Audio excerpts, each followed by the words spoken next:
I'm Dr. Nancy Doubleday, and I have the privilege of being here at McMaster because of the Hope Chair in Peace and Health. I came in 2009, moved to Hamilton, and discovered the Gandhi Peace Festival, and shortly thereafter discovered the Culture of Peace Hamilton. Currently, I'm Director of Peace Studies. I've just taken the post as of the beginning of July, so it's a new iteration for me. I'm starting to find my way around on a different level at the university. McMaster is blessed with many opportunities, and we're in the process of transformative change at all levels. All of us are touched by it, but we have to constantly remind ourselves that for our students, this is life. This is the way things are constantly. The experience of coming to university is a fresh challenge. For many, the first person in their family to come to university, it's a very exciting time. It's also daunting. And for our students who are leaving us, you know, the world is a challenging place, and where are they going to go, and how are they going to manage? So what do we in Peace Studies think about all of these challenges? The university challenges, our students' challenges, and certainly our community's challenge. The importance of what we do to those around us and to the greater world. You know, how do we connect? How do we make meaning in our lives? How do we contribute meaning to the lives of others? And how do we work for peace collectively? Very tall order, and the answer is that everyone is needed and there's a role for all of us to play. The challenge in life for each of us is to find the role that we can play to our greatest satisfaction and perhaps the greatest benefit to ourselves and to others. Because then, of course, we are really blessed. We have that wonderful place in life where we feel that we are indeed part of the journey and we are needed. We understand that the world is a complicated place and that there are many challenges, and that simple solutions are probably just temporary solutions, if indeed they're not entirely wrong. So how do we support young people in making their way through a complex society and realizing their own visions and their own goals for something that's greater? So those who are attracted to peace studies or to fields that are related, because we maintain that peace is a consequence of choices that are made in social and cultural and ecological terms, that all things are integrated, and that failure to pay attention to one or the other will have consequences, ultimately for peace and health and well-being for us all.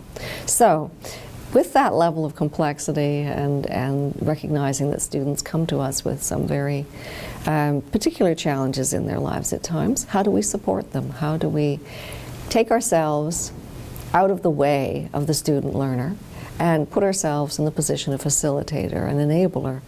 And experiential learning is very important in this regard.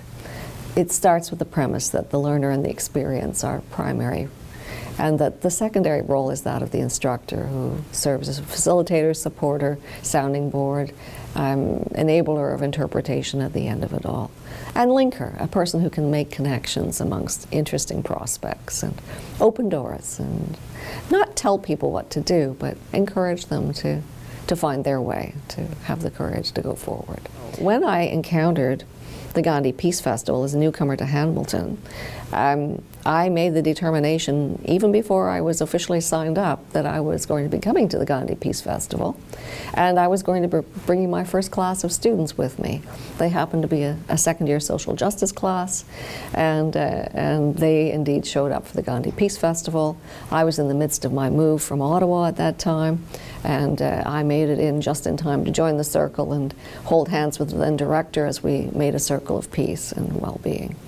So it was a moment for me of arrival. I felt that I had joined a community, and indeed I had. I just didn't know how big that community was and how deep and how integrated and complicated and rich it was. And I was to find out. So through the Gandhi Peace Festival, I met a number of people, certainly.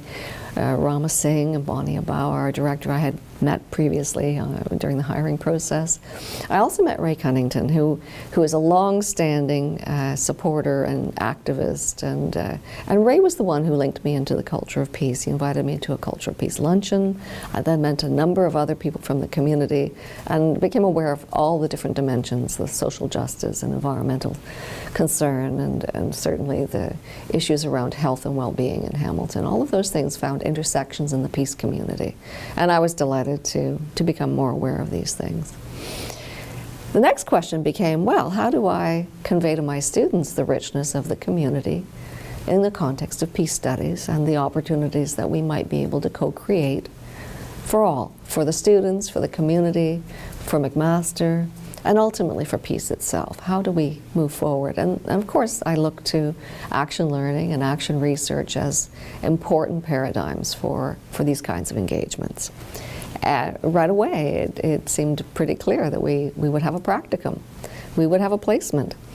The less clear part had been, until that Culture of Peace luncheon, well, what sorts of placements could there be?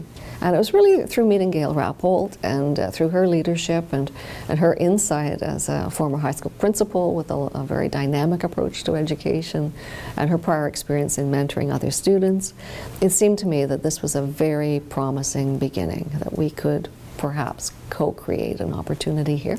We are trying to promote a sense of self-efficacy, which is deeper and broader than simple self-confidence.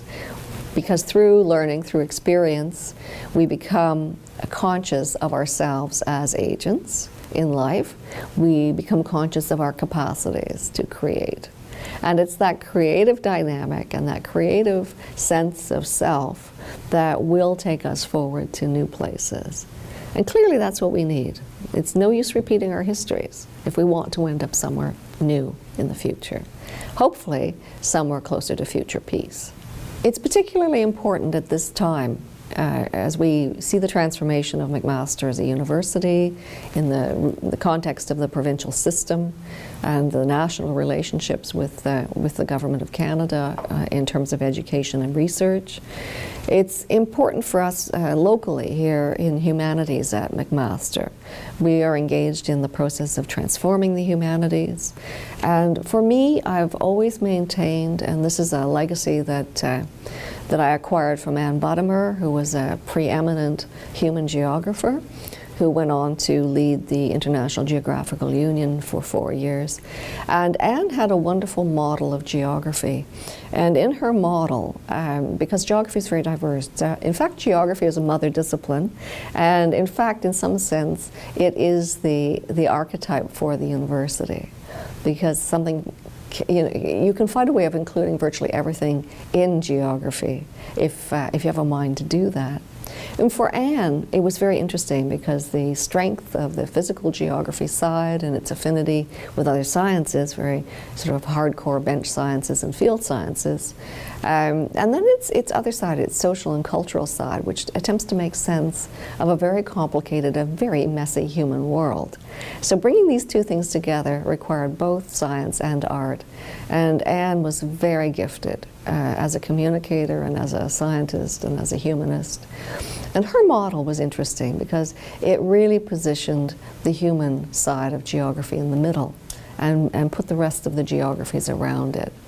And I thought that was very wise because ultimately, even the concerns of science are ultimately about what human concerns address.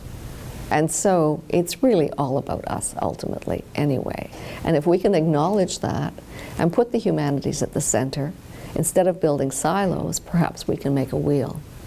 That might be an interesting innovation. And if we were to come up with a wheel, if we were to see ourselves as going somewhere collectively, as a university, wouldn't it be wonderful if part of the direction we chose to pursue was the direction of peace and health and sustainability? And if we were to deliberately articulate that, wouldn't that be an amazing platform for us to subscribe to?